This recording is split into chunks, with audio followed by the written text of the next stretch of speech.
σωστήρος. Κλείς τα χέρια λίγο σου, μπράβο. Κλείσε φτέρνες, Δημήτρη, κλείς τα πόδια λίγο κι άλλο, κάτω ο κόλλος. Έξω το στήθος. Παρακαλώ με τα τακούνια τεντωμένος. Δεν μας ενδιαφέρει το ξεκόλλημα. Κοίτα να ισιώσεις, μην κοιτάς να πας μπροστά. Ισιώσε και πλάι, μέσα.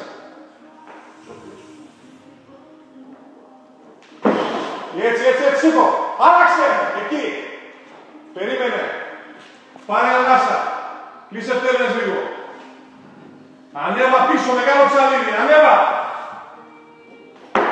Τέντω στα χέρια, τέντωσέ τα. Έτσι, μπράβο. Έπρεπε να πάει πίσω. Αυτό μετράει από το προσφυγείο. Αλλά γιατί από